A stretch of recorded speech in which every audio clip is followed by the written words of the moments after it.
स्वागत है दोस्तों आपका हमारे YouTube चैनल वीर भूमि बुंदेलखंड ITI में। मैं अरशद आलम रजा आपका एक बार फिर से स्वागत करता हूं अपने YouTube चैनल पर। और वीडियो को शुरुआत करने से पहले मैं आपसे यही कहना चाहूँगा कि अगर आप हमारे चैनल पर नए हैं तो फटाफट हमारे चैनल को सब्सक्राइब कीजिए और बेल आइकन को ऑन कीजिए ताकि पल पल की नोटिफिकेशन आपके मोबाइल में पहुँचते रहे। तो दोस्तों आज जो हम क्लास कवर करेंगे वो हम क्लास कवर करेंगे फिटर थ्योरी की। वेल्डिंग हमारा जो चैप्टर चल रहा है, ठीक, हम डेली 1 by 1 सबकी क्लास कवर कर रहे हैं। एक दिन इलेक्ट्रीशियन और एक दिन आपकी फिटर, ठीक है। वेल्डिंग चैप्टर चल रहा है, काफ़ी लंबा चैप्टर है। मैंने आपको शुरू में बताया था कि ये चैप्टर काफ़ी लंबा चलेगा, ठीक है। तो इसमें जो हमारा लास्ट टॉपिक चल रहा था वो हम कवर कर रहे थे वेल्डिंग प्रभाव, वेल्डिंग दोष पढ़ रहे थे। वेल्डिंग में कौन कौन से प्रभाव पड़ते हैं या वेल्डिंग के इफेक्ट कौन कौन से पड़ते हैं, तो हमने आपको वेल्डिंग प्रभाव समझा दिया था। हमने कहा था कि वेल्डिंग के दो दोष होते हैं। कौन से दोष होते हैं? दो दोष होते हैं। एक हमारा चल रहा था बाहरी दोष, एक चल रहा था आपका बाहरी दोष और दूसरा था आपका आंतरिक दोष।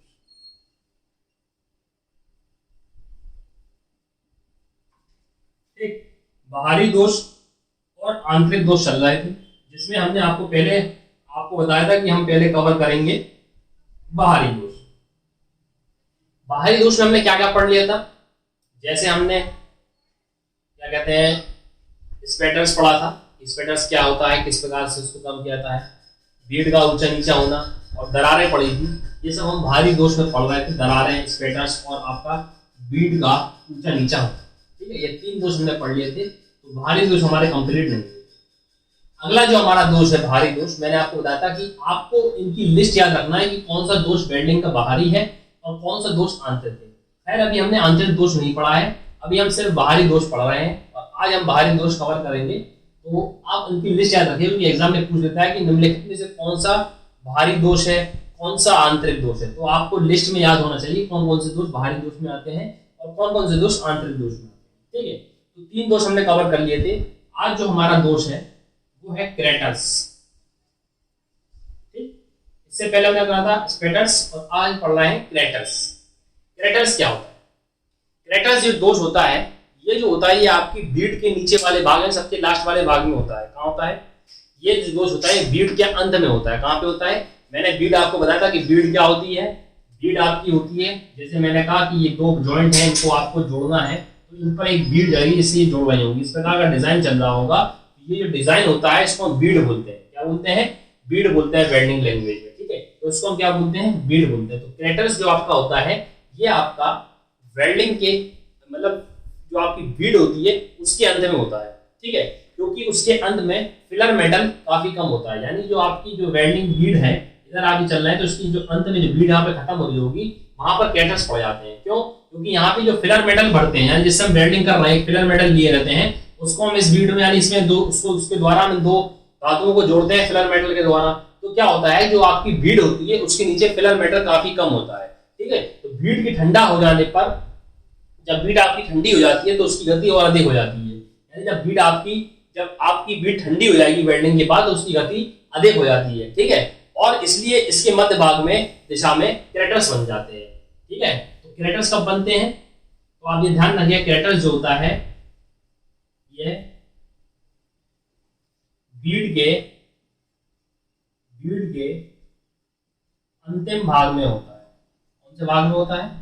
अंतिम भाग में होता है। क्रैटर्स जो होता है ये बीड के अंतिम भाग में होता है, क्योंकि बीड के अंत में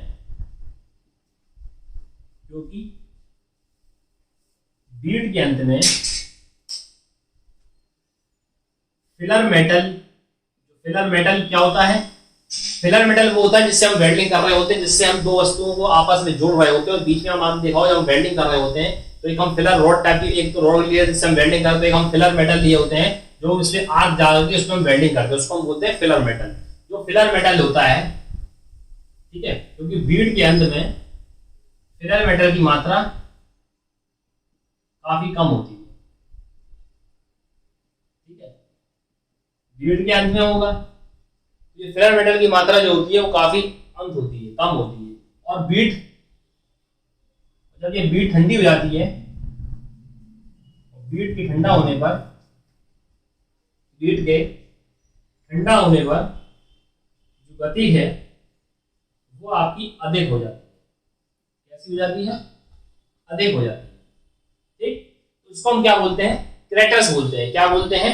क्रेटर्स बन जाती है। इससे बीड के मध्य भाग में, यानी जब ठंडी हो जाएगी, गति अधिक हो जाएगी, इससे बीड में या बीड के मध्य भाग में क्रेटर्स बन जाते हैं। ठीक है, तो क्रेटर्स जो होता है वो बीड में बन जाता है। ठीक है, बीड के मध्य भाग की दिशा में क्रेटर्स बन जाते हैं। इससे पहले जो हमने पढ़ा था वो क्या था? हमारा स्पेटर्स था। और ये क्या है? ये क्या है? ये क्रेटर्स है। तो स्पेटर्स अलग है, क्रेटर्स अलग है। लेकिन ये कौन से दोष में आ रहे हैं? ये बाहरी दोषों में आ रहे हैं। क्रेटर्स कैसे बनते हैं? जब बीड के, ये क्या होता है? बीड के अंतिम भाग में होता है, क्योंकि बीड के अंत भाग में फिलर मेटल की मात्रा काफी कम होती है। फिलर मेटल की मात्रा काफी कम होती है, जिससे बीड जब ठंडा होता है तो उसकी गति अधिक हो जाती है और बीड के मध्य भाग में क्या बन जाते हैं? ये क्रेटर्स बन जाते हैं। क्या बन जाते हैं? क्रेटर्स बन जाते हैं। ठीक है, अब बात आती है कि इसके कारण क्या है, किन किन कारणों से ये आपकी बन सकती है। मतलब जो मैंने आपको बताया था कि किन किन कारणों से आपकी बीड बन रही, मतलब क्रेटर्स किस प्रकार से बढ़ते हैं, स्पेटर्स किस क्या का कारण है जिससे स्पेटर्स आपकी वेल्डिंग जॉब में बन जाते हैं। सबसे बड़ा कारण है कि अगर आप अधिक वेल्डिंग पर करंट देंगे, अधिक करंट पर वेल्डिंग करेंगे, यानी आपकी करंट की मात्रा जो अधिक होगी वेल्डिंग करना, यानी अगर आप अधिक करंट पर वेल्डिंग करेंगे तो क्या होगा? इससे ये इसका कारण है। यानी अगर आप अधिक करंट या विद्युत धारा आपकी अधिक मात्रा में होगी तो आप क्या पढ़ते हैं, उस पर जॉब पर आपके क्रेटर्स बन जाएंगे। ठीक है, इलेक्ट्रोड को बीड से अचानक हटा दें हम। इलेक्ट्रोड को अचानक बीड से हटा देने पर, ठीक है, जब आप अधिक करंट पर वेल्डिंग करेंगे तब आपकी स्पेटर्स पढ़ सकते हैं, सॉरी क्रेटर्स पढ़ सकते हैं। और जब आप इलेक्ट्रोड को अचानक बीड से हटा लेंगे तो तब भी आपका इसका खतरा बना रहता है, ये आपकी होगी। ठीक है, एक तो है कि अकुशल कारीगर, तो वो तो बात ही कि अगर अकुशल व्यक्ति से आप काम कराएंगे तो हो सकता है। एक आता है कि इलेक्ट्रोड में उचित फिलर मेटल का ना होना, यानी जिसकी आप वेल्डिंग कर रहे हैं वही आपके पास फिलर मेटल नहीं है तो क्रेटर्स पड़ ही जाएंगे। तो इलेक्ट्रोड में उचित फिलर मेटल का ना होना, यानी फिलर मेटल समझिए, मैंने आपको फिलर मेटल बता दिया। तो ये कारण जो है आपके क्रेटर्स को दर्शाते हैं कि किन किन कारणों से क्रेटर्स हो जाते हैं। तो ये अगर आप अधिक करंट पर वेल्डिंग करेंगे तो क्रेटर्स पड़ेगा। अगर इलेक्ट्रोड, अगर आप वेल्डिंग कर रहे हो, इलेक्ट्रोड क्या होता है जिससे हम वेल्डिंग करते हैं उसको हम इलेक्ट्रोड बोलते हैं।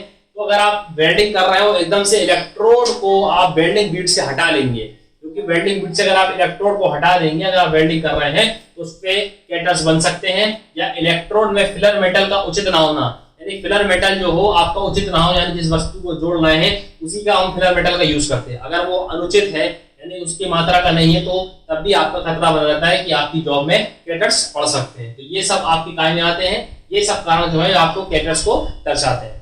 ठीक, उम्मीद करता हूं आपको ये समझ में आया होगा। अगला जो हम दोष देखते हैं वो हमारा दोष है किनारे पिघलना। ठीक है, किनारे पिघलना। अगला जो हमारा दोष है वो है हमारा अंडरकट।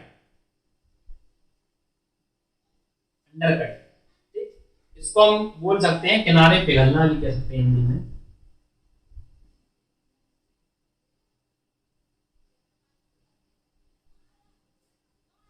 हालांकि जो आपके एग्जाम में यूज होता है वो अंडरकट यूज करता है।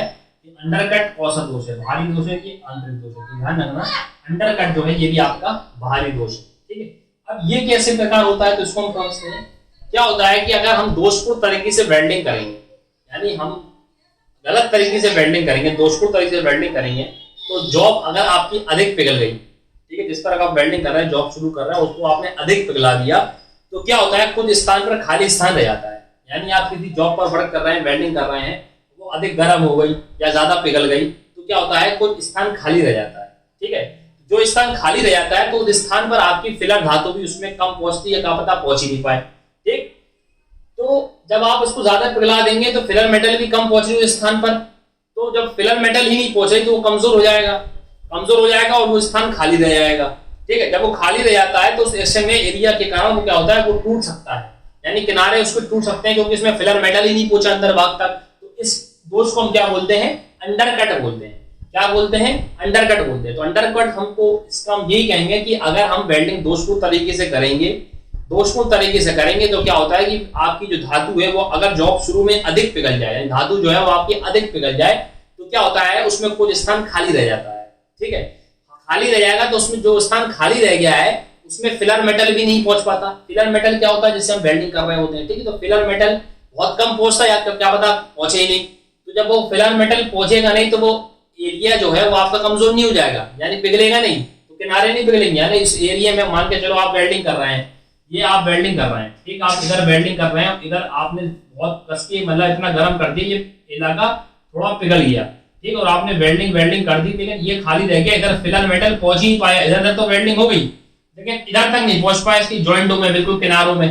तो ये जो आपका जॉइंट होगा, जो आप वेल्डिंग कर रहे होगे, तो ये किनारे पिघलने लगेंगे और ये जो आपका जॉइंट हो कमजोर होगा, क्योंकि इसके किनारे तक फिलर मेटल नहीं पहुंच पाए जिससे इसको मजबूती मिल सके। तो इस प्रकार के दोष को हम क्या बोलते हैं, अंडरकट बोलते हैं। क्या बोलते हैं, अंडरकट बोलते हैं। तो यानी फिलर मेटल उसके खाली स्थान में रह जाए, पहुंच नहीं पा सके, तो उसको हम क्या बोलते हैं, अंडरकट बोलते हैं। उम्मीद करता हूं अंडरकट समझ में आया होगा।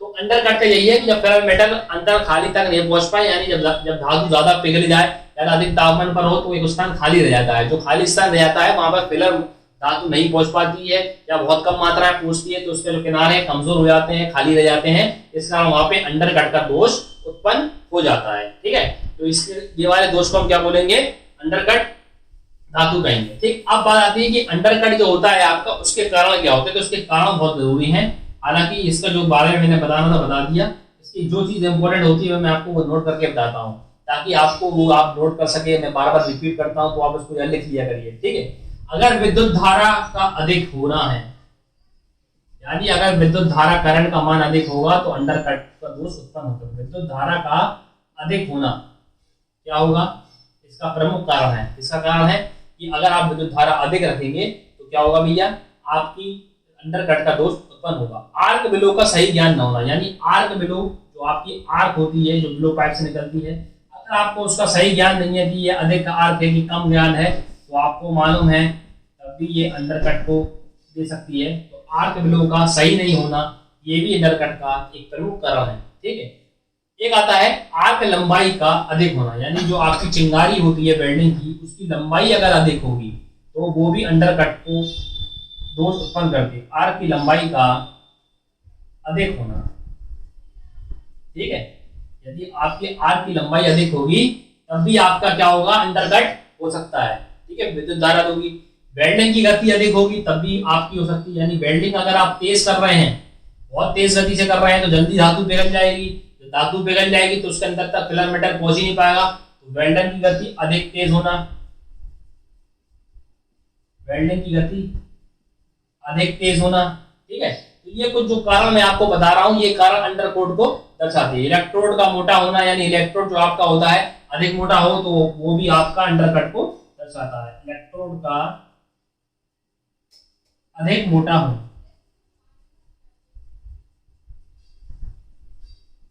ठीक है दोस्तों। तो ये जो आपके कारण थे, ये सब आपके अंडरकोट के प्रमुख कारण थे। क्या थे अंडरकट के, कि विद्युत धारा अधिक हो तब भी आपके अंडरकोट होगी। आर्क बिलो का सही ज्ञान नहीं हो आपको, आर्क की लंबाई जो अधिक हो, वेल्डिंग आप काफी तेज करें तब भी हो सकता है। इलेक्ट्रोड का अधिक मोटा होना, या इलेक्ट्रोड जो हो आपका अधिक मोटा हो तो आपका ये बच सकता है। ये इनके प्रमुख कारण है, कारण ही ज्यादातर पूछता है। ठीक, अब अगला जो आपका जोड़ है वो आपका दोष है, वो है जॉब का टेढ़े मेढ़े होना। यानी आपने जब दो धातुओं को जोड़ दिया तो आपने देखा होगा कि अगर हम सही से नहीं जोड़ेंगे तो आपकी जॉब जो होती है, जो वस्तुओं को आपको जोड़ते हैं उनको हम जॉब बोलते हैं। ठीक है, जब दो धातुओं को आप जोड़ते हैं तो हम उसको वो क्या बोलते हैं, उनको बोलते हैं जॉब, जिसपे आप वर्क कर रहे होते हैं। ठीक है, तो जॉब जब आपकी टेढ़ी मेढ़ी, यानी आपने सही से नहीं जोड़ा तो वो भी आपका एक भारी दोष हो। जब आप टेढ़ा मेढ़ा जोड़ देंगे तो वो अलग से दिख जाएगा बाहर से कि ये आपकी वेल्डिंग सही नहीं हुई है। तो जॉब का टेढ़ा मेढ़ा होना भी एक भारी दोष है। तो हम देखते हैं कि जॉब का टेढ़ा मेढ़ा होना किस कारणों से होता है, किस प्रकार होता है। अगला जो आपका है वो है जोड़ का टेढ़ा मेढ़ा होना।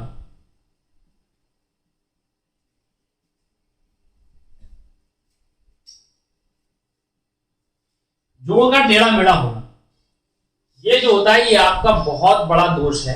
अगर आपने वेल्डिंग करी है तब क्योंकि अगर आपने जॉब को जोड़ा यानी दो धातुओं को आपने आपस में जोड़ा और अगर वो सही नहीं जोड़ा, टेढ़ा मेढ़ा दिखेगा तो अलग से ये भारी दोष आपको पता चल जाएगा, ये भारी दोष है। क्योंकि जॉब देख के आप बता दोगे कि ये आपकी जॉब नहीं जोड़ी है, मतलब सही नहीं जोड़ी है, टेढ़ी मेढ़ी अगर आपको दो चीज आपको जोड़ी हुई दिखाई दे तो आपको अटपटा लगेगा देखने में ही। तो जॉब का टेढ़ा मेढ़ा होना ये भी आपका क्या होता है, भारी दोष होता है। अब जॉब का टेढ़ा मेढ़ा क्या होता है कि आपकी जो प्लेटें हैं उनमें खिंचाव आ जाए, आपने उल्टा सीधा जोड़ दिया, सही नाप के नहीं जोड़ा, तो ये इससे क्या उसके कारण क्या हो जाते हैं, ये असमान टेढ़ी मेढ़ी हो जाती है। ठीक है, तो जॉब का टेढ़ा मेढ़ा आप समझते हैं, जॉब का टेढ़ा मेढ़ा होना क्या होता है। लेकिन बात क्या आती है कि जॉब का टेढ़ा मेढ़ा होने के कारण क्या होते हैं, फैक्ट क्या होते हैं, किन कारणों से आपकी जॉब जो है वो आपकी टेढ़ी मेढ़ी हो जाती है, क्यों आपकी टेढ़ी मेढ़ी हो जाती है। तो सबसे पहला आता है कि जॉब का असमान रूप से ठंडा ना होना, यानी आपने जो ठंडा नहीं हो पाई, आपने जोड़ दिया।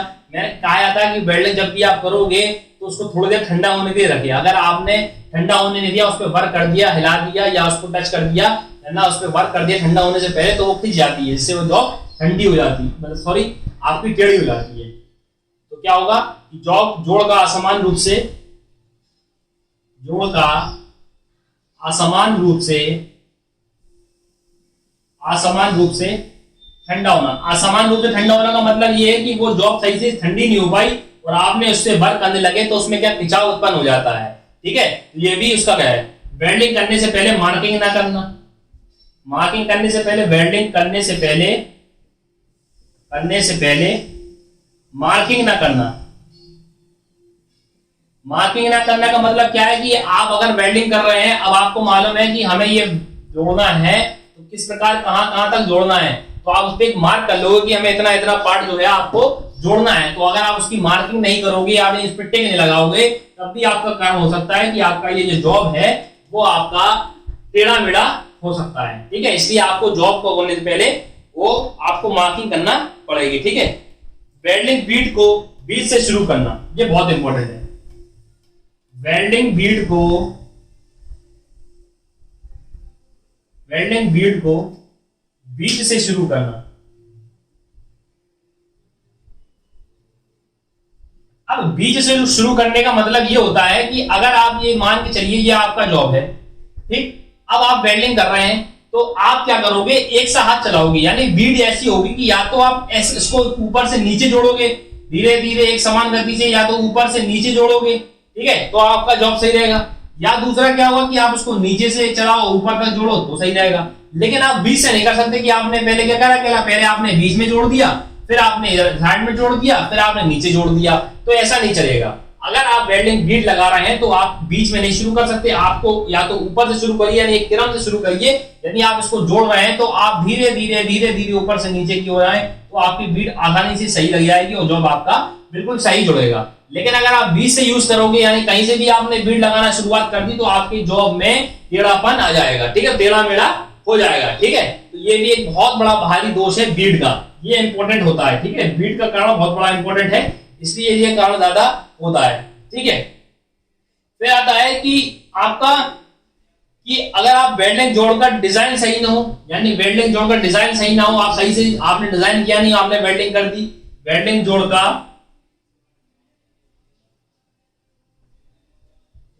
का डिजाइन ठीक ना होना, यानी ठीक से आपने वेल्डिंग का जोड़ का डिजाइन नहीं किया, आपने वेल्डिंग करने बैठ गए, तो ये भी आपका बाहरी दोष को दर्शाता है। ठीक है, और जॉब के पार्टों को क्लैंप ना करना, क्लैंप कर देते ना, तो जॉब के पार्टों को क्लैंप ना करना। ठीक है, तो ये जो सब कारण होते हैं, ये सब कारण आपका क्या करते हैं, ये सभी कारण आपके जॉब को टेढ़े मेढ़े कर रहे हैं। तो क्या है कि जॉब को आपने ठंडा असमान रूप से ठंडा करा, वर्क करने लगे तो उसमें टेढ़ापन आ जाएगा। वेल्डिंग करने से पहले मार्किंग ना करना, या आप बीट को आप बीट से शुरुआत कर दोगे। बीट मैंने कहा है, बीट अगर आप चला रहे हैं, वेल्डिंग बीट तो मैंने बता दिया, हर बार बताता हूँ कि वेल्डिंग बीट क्या होती है। उम्मीद करता हूँ आपको वेल्डिंग बीट समझ में आया होगा। तो वेल्डिंग बीट क्या होती है, जो आप जिस प्रकार वेल्डिंग जोड़ते हैं तो उस पर एक लाइन सी बन जाती है, उसको हम क्या कहते हैं, वेल्डिंग बीट बोलते हैं। ठीक, तो वेल्डिंग बीट को बीच से शुरू कर देंगे अगर आप, तो आपका जो जॉब होगा वो टेढ़ा हो जाएगा। ठीक है, वेल्डिंग जोड़ का डिजाइन सही से नहीं हो, मतलब वेल्डिंग जोड़ का डिजाइन आप ये करेंगे कि भैया हाँ कि हमें इस प्रकार का जोड़ना है, मार्किंग करना है कि कहाँ कहाँ हमें जोड़ लगाना है, कितना कितना पार्ट जोड़ना है, तो यही सब कारण जो होते हैं वो आपके दर्शाते हैं कि मतलब आपका जॉब टेढ़ा किस प्रकार कारणों से हो सकता है। ठीक है, तो ये सब आपके हो गए। अगला जो आपका आखिरी बाहरी दोष है वो आपका है सतही रंध्रता। सतही रंध्रता उसको हम कवर करेंगे, इसके बाद आपके सारे भारी दोष कंप्लीट हो जाएंगे। तो आप ध्यान रखना, जितने हमने भारी दोष पढ़े हैं उन सब की आप लिस्ट बना लीजिए, याद कर लीजिए कि आपसे यही पूछ लेगा निम्नलिखित में से कौन सा बाहरी दोष है, कौन सा आंतरिक दोष है। ठीक है, मुझे मालूम है कि किस प्रकार से क्वेश्चन आपके एग्जाम में बनते हैं, इसलिए मैं बार बता देता हूँ कि इससे क्वेश्चन किस प्रकार से बनता है, तो आप उसको नोट कर लीजिए। ठीक है, तो अब आखिरी दोष देखते हैं। अगला जो हमारा दोष है दोस्तों वो है हमारा सतही रंध्रता। सतही रंध्रता कौन सा दोष है? सतही रंध्रता। इसको हम इंग्लिश में बोलते हैं आपका सरफेस पोरोसिटी। क्या बोलते हैं? Surface porosity.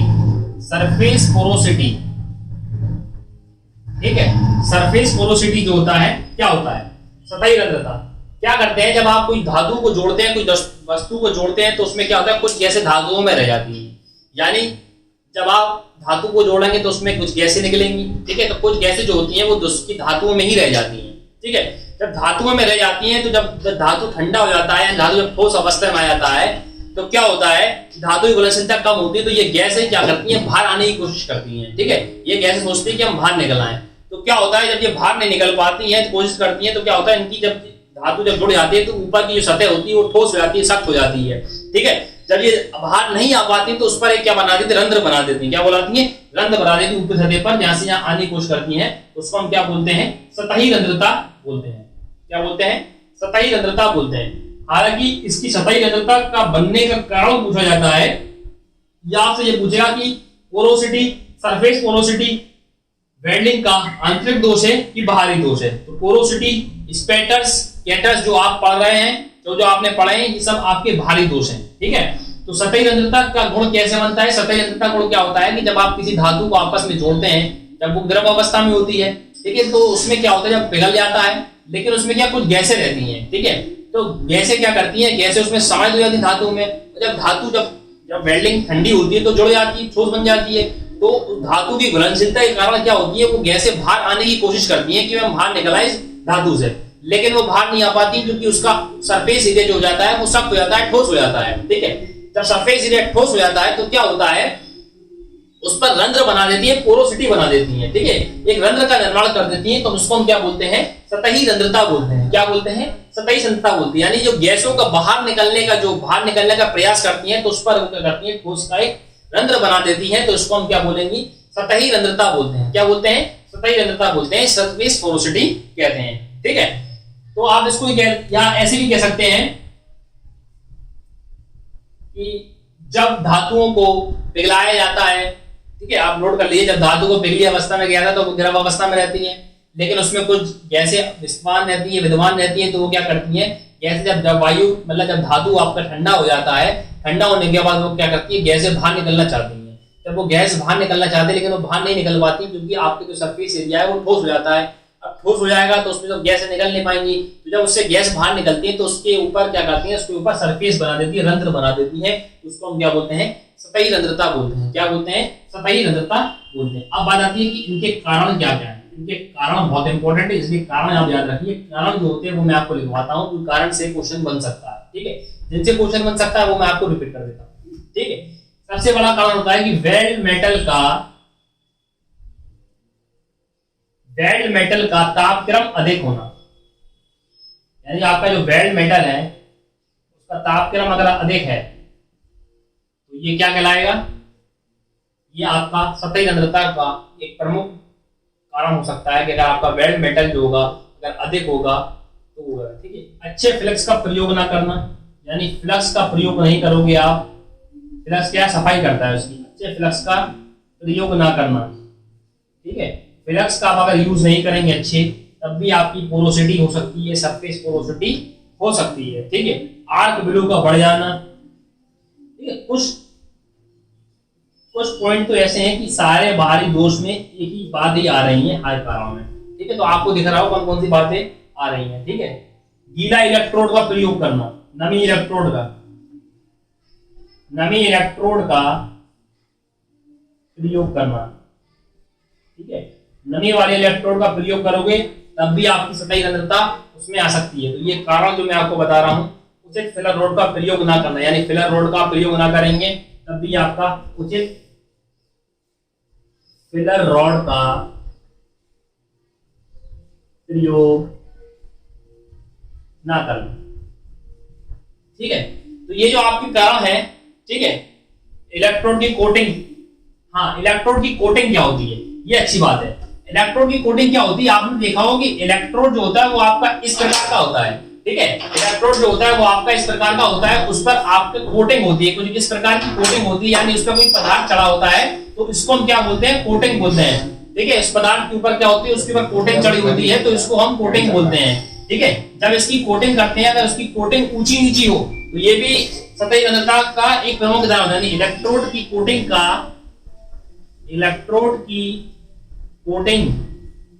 का ऊपर नीचे होना, ठीक है। कोटिंग समझ गए? कोटिंग का मतलब ये होता है जो आपका इलेक्ट्रोड होता है वो कोटेड होता है, यानी उसमें कोई धातु की परतें चढ़ी होती हैं, उसको हम कोटेड बोलते हैं। क्या बोलते हैं? कोटिंग बोलते हैं, ठीक है। तो इस प्रकार भी आपका सतही रंध्रता का गुण आ सकता है, यानी कारण है कि सतही रंध्रता आपकी उत्पन्न हो जाए। तो इलेक्ट्रोड की कोटिंग में अगर आपकी ऊपर नीचे है तो ये भी सतही रंध्रता का प्रमुख कारण है। तो ये इस प्रकार सतही रंध्रता मैंने आपको बताई, सतही रंध्रता क्या थी। तो ये जो मैंने आपको दोष बताए हैं सब मैंने बाहरी दोष बताए। बाहरी दोष में हमने क्या पढ़ा? सरफेस पोरोसिटी पढ़ी, स्पैटर्स पढ़ा, क्रैटर्स पढ़ा और आपकी दरारें पढ़ी, जॉब का टेढ़ा मेढ़ा होना पड़ा, बीड का ऊंचा नीचा होना। तो ये सारे दोष जो होते हैं वो सब आपके बाहरी दोषों में आते हैं, ठीक है। ये जो मैंने आपको लिस्ट बताई है ये सारे दोष बाहरी दोषों के आती हैं। अभी हमारे वेल्डिंग प्रभाव में आंतरिक दोषों का पढ़ना बाकी है। अब हम जो नेक्स्ट क्लास कवर करेंगे वो हम उसमें आंतरिक दोषों को पढ़ेंगे, ठीक है। बाहरी दोष हमारे पूर्व है, जो जो इंपोर्टेंट था वो मैंने आपको बता दिया। उम्मीद करता हूँ आपको आज की क्लास पसंद आई होगी। मिलते हैं हम आपको नेक्स्ट वीडियो में, लेकिन हमारे वीडियो को लाइक करना ना भूलिएगा और हमारे चैनल को सब्सक्राइब कीजिए। तब तक के लिए नमस्कार।